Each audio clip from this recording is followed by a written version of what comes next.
Hello everyone, আসসালামু আলাইকুম। আশা করছি সবাই ভালো আছেন। দেশ ও দেশের বাইরে যে যেখান থেকে আমার আজকের ভিডিওটি দেখছেন, আপনাদের সবাইকে জানিয়ে অনেক অনেক প্রীতি ও শুভেচ্ছা। আজ রান্না করে দেখাবো বোয়াল মাছ। তো এই তো মাছটা কেটে বেছে ধুয়ে নেওয়া হয়েছে, আর পিস করা হয়নি। তো আমি যে পিস করে নিচ্ছি, আপনারা আপনাদের পছন্দ মতো সাইজে কেটে নেবেন। আসলে মাছ আমার খুব পছন্দের একটা খাবার, বলতে পারেন মাছ প্রেমী মানুষ আমি, যে কোনো মাছ। তো এই তো মাছটা আমি কেটে নিচ্ছি। তো এই তো আমি এভাবে আমার পছন্দ মতো সাইজে আমি মাছগুলোকে কেটে নিলাম। তো কেটে নেওয়ার পর দেখা যায় এর মধ্যে থেকে বেশ কিছুটা রক্ত বা ময়লা পানিটা বের হয়। তো আবারও ভালোভাবে পানি দিয়ে মাছগুলোকে ধুয়ে নিচ্ছি এবং পরিশেষে একটু লবণ দিয়েও ভালোভাবে ধুয়ে নিচ্ছি। এতে করে মাছের যদি দুর্গন্ধ থাকে বা ময়লা থাকে এগুলো পরিষ্কার হয়ে যায়। তো মাছগুলো ধুয়ে নেওয়ার পর আমি এটাকে সাইডে রেখে দিচ্ছি।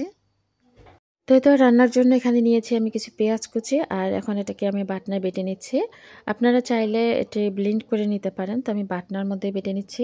তো এতে পেঁয়াজগুলো বাটা হয়ে গেছে, আমি সাইডে রেখে দিচ্ছি। আর এখন কিছু গুঁড়া মশলা নিব, তো আমি এর জন্য একটি বাটি নিয়ে নিলাম।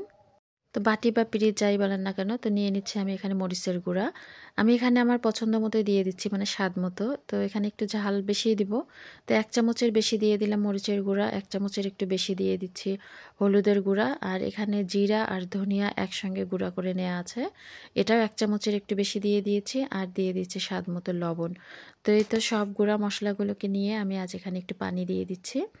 এতে করে যখন আমরা গরম তেলে দিব এটা পুড়ে যাবে না। তো দুইভাবেই দেয়া যাবে, মশলাটা আগে পানিতে গুলিয়ে নিয়ে দেয়া যাবে, অথবা আর পেঁয়াজ যখন আমরা ভাজবো, ভাজা পেঁয়াজের মধ্যে একটু পানি দিয়েও দেয়া যাবে। তো আজকে আমি এভাবেই রান্নাটা করছি। তো এটাকে সাইডে রেখে দিলাম। এখন চলে যাচ্ছি চুলায়। চুলায় একটি প্যান বসিয়ে দিয়ে দিয়েছি, আর এখন দিয়ে দিচ্ছি পরিমাণ মতো সরিষার তেল। আর এখন দিয়ে দিচ্ছি বেটে রাখা পেঁয়াজ। আর পেঁয়াজটা একটু ভেজে নিব, হালকা সোনালি রং হয়ে আসলেই আমরা এই গুঁড়া মশলার মিশ্রণটা দিয়ে দিব।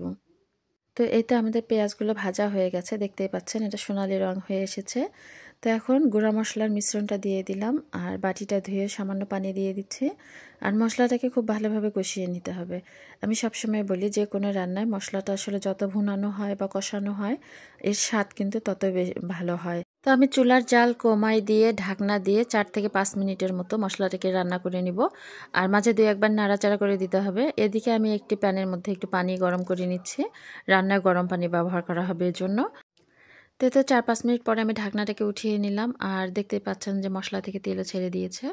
তো আবারও ভালোভাবে একটু নাড়াচাড়া করে নিচ্ছি, আর এখন দিয়ে দিব মাছের পিসগুলো। দেওয়ার পরে আমি কিছুটা সময় মাছের পিসগুলোকে নাড়াচাড়া করে নিব, অর্থাৎ ভাজির মতোই হবে, কিন্তু তেলে ভাজি না আর কি, মশলায় ভাজি। তো এভাবেও করে দেখতে পারেন, অনেক মজা হয় বা ভালো লাগে খেতে। তো প্রথমে মাছের মাথাগুলো দিয়ে দিচ্ছি, কারণ মাছের মাথা তো একটু সময় লাগবেই। তো মাছের মাথাগুলো দেওয়ার পরে আমি একটু ভালোভাবে নাড়াচাড়া করে নিব। আমার আম্মাকে দেখেছি যখন মাছ রান্না করে আগে মাছের মাথাটা এভাবে খুব ভালো করে কষিয়ে নেয়, আর তারপরে মাছের পিসগুলো ব্যবহার করে। তো আমিও সেভাবেই করছি আজকে। তা এখন আমি মাছের পিসগুলো দিয়ে দিচ্ছি এবং খুব আলতো করে নাড়াচাড়া করে সব মশলার সাথে ভালোভাবে মিশিয়ে নিচ্ছি, যাতে করে লবণ বা মরিচ মাছের ভিতরে যেন ভালোভাবে যায়। তো এখন কিন্তু আমি কোনো পানি ব্যবহার করিনি, দেখতেই পাচ্ছেন যে মশলাতেই এটাকে ভুনানো হচ্ছে। তো 3 থেকে 4 মিনিট পর আমি ঢাকনাটাকে উঠিয়ে আবারও মাছগুলাকে খুব সাবধানে আলতো করে নাড়াচাড়া করে দিচ্ছি, উল্টিয়ে দিচ্ছি আর কি। তো ঢাকনা দেওয়ার কারণে কিন্তু এর থেকেও বেশ কিছুটা পানি ছেড়ে দিয়েছিল। তো দেখতেই পাচ্ছি যে ওই পানিটাও শুকিয়ে গেছে। তো যাই হোক, এখন আমি দিয়ে দিচ্ছি ফুটিয়ে রাখা গরম পানি। তো আমি এখন ঝোল এবং সিদ্ধ একসঙ্গে পানিটা দিয়ে দিচ্ছি। আপনারা যে যেরকম ঝোল খাবেন ঠিক সেরকমই পানিটা দিয়ে দিবেন। তো আমার কাছে মনে হচ্ছে এই পানিটাই ঠিক আছে, এতেই মাছটা সিদ্ধ হয়ে যাবে এবং এর থেকে ঝোলও হয়ে যাবে।